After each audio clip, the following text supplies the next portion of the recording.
सभी चर्चाओं के बीच दो तीन बातें आपको बताने के लिए हम आए हैं कि तेजस्वी यादव ने भी मान लिया है कि महागठबंधन के भीतर कहीं ना कहीं बवंडर उठा हुआ है। और यही कारण है कि जब आप किसी बात पर सफाई देने लगते हैं तो साफ हो जाता है कि सब कुछ ठीक ठाक नहीं है। जैसा कि आपने पहले ही सुना होगा कि किस तरह से नीतीश कुमार को लेकर के सवाल खड़े किए जा रहे हैं और ख़ास करके नीतीश कुमार के एक्शन से जो राष्ट्रीय जनता दल पर असर पड़ रहा है उसका सवाल भी आपने सुना होगा। राष्ट्रीय जनता दल के भीतर भी कई तरह के जो कहा जा रहा है चर्चाएं चल रही हैं। इन चर्चाओं में सबसे बड़ी चर्चा है कि जो मंत्रियों के बयान आए हैं, जिस तरह से शोकॉज पूछा गया है सुधाकर सिंह से, इन सारी बातों की चर्चा चल ही रही थी। इसी बीच में कई ऐसी बातें सामने आई जिससे कहीं ना कहीं दबाव महसूस कर रहे थे तेजस्वी यादव। तेजस्वी यादव पर दबाव बनाने के लिए उपेंद्र कुशवाहा काफ़ी थे। उपेंद्र कुशवाहा ने जिस तरह से नीतीश कुमार के बयान के बाद और उसके बाद से आपने एक बार भी नहीं देखा होगा नीतीश कुमार को ये कहते हुए कि अभी आप ही लोगों को देखना है, अब आप ही को चलाना है, अब आप ही सब कुछ है। इन सारी बातों पर कहीं ना कहीं उस बयान के बाद जब इस पर पूरी तरह से लगाम लगाते हुए उपेंद्र कुशवाहा ने कहा था कि ये सब बातें अनर्गल है, हमें 2024 की तैयारी करनी है और यही हमारा लक्ष्य भी है। अब इसके बाद उपेंद्र कुशवाहा आए और दिल्ली से लौटने के बाद, जहां एक तरफ दिल्ली में तेजस्वी यादव भी थे, वहीं दिल्ली में उपेंद्र कुशवाहा भी थे। उपेंद्र कुशवाहा पहले लौटे और उपेंद्र कुशवाहा ने लौटते जो बातें रखी वो बता रहा था कि सब कुछ ठीक ठाक नहीं है, आने वाले समय में बिहार में बहुत कुछ बड़ा होने वाला है। एक चर्चा तो ये भी आपने सुनी होगी कि महागठबंधन का बिखरना तय है और जदयू का टूटना भी तय है। तेजस्वी यादव का मुख्यमंत्री बनना भी लगातार 2020 से कहा जा रहा है कि तय है, लेकिन इसमें कहीं ना कहीं विराम लगता हुआ नजर आ रहा था। इन सारी बातों को लेकर के जो बातें उपेंद्र कुशवाहा ने कही, उस बातों को लेकर के तेजस्वी यादव की चिंताएं बढ़नी लाजमी थी।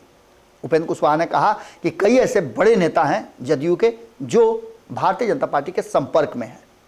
इस बात को लेकर के निश्चित रूप से राष्ट्रीय जनता दल के भीतर खलबली मचनी चाहिए थी और बवंडर तो महागठबंधन के भीतर भी था।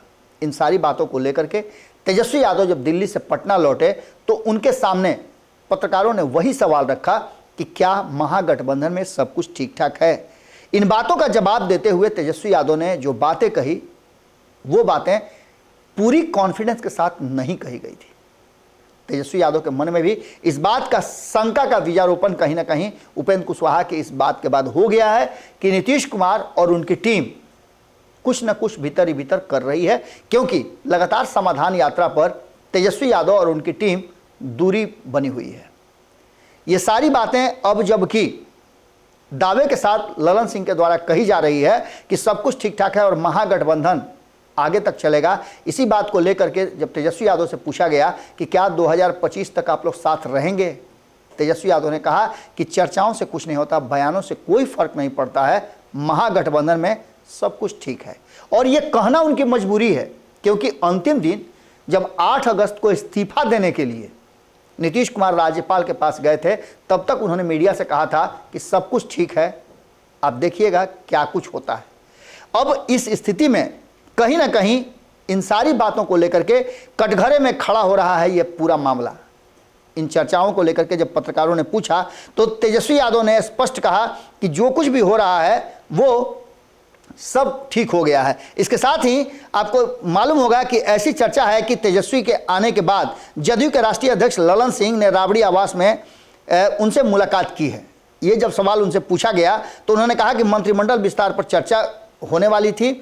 इस पूरे मामले को लेकर के कुछ भी कहने से इनकार कर दिया तेजस्वी यादव ने। और तेजस्वी यादव के पास ललन सिंह का जाना ये बात स्पष्ट कर रहा है कि उपेंद्र कुशवाहा के बयान के बाद बिहार और महागठबंधन की राजनीति में कहीं ना कहीं एक बड़ा वैक्यूम आया है, जिसको लेकर के ललन सिंह का तेजस्वी यादव से मिलना ये बात साबित करता है कि सब कुछ ठीक ठाक नहीं है। भले ही उस पर कितना पर्दा डालने की कोशिश तेजस्वी यादव कर रहे हो, लेकिन तैयारियां शुरू हो चुकी हैं। लेकिन इन तैयारियों में एक बात पॉजिटिव नजर आ रही है कि अगर नीतीश कुमार से तेजस्वी यादव अलग होते हैं तो उपेंद्र कुशवाहा, आरसीपी सिंह और चिराग पासवान जैसे लोगों को मिला करके कहीं ऐसा तो नहीं कि बिहार में एक बार फिर से नई रणनीति की शुरुआत हो रही है।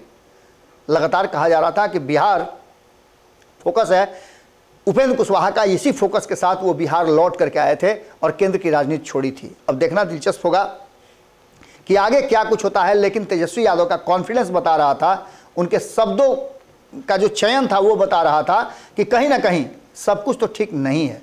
ये भी देखना दिलचस्प होगा कि आने वाले समय में बहुत जल्द क्या कुछ निकल करके सामने आता है। कहा तो यहाँ तक जा रहा है कि आज कल 2-3 दिन बड़ा भारी है बिहार की राजनीति पर, क्योंकि कर्पूरी जयंती के अवसर पर कई कार्यक्रम हो रहे हैं और कई कार्यक्रमों में कई तरह की घोषणाएं होनी है। वहीं उपेंद्र कुशवाहा के अंतिम घोषणा का इंतजार भी हो रहा है।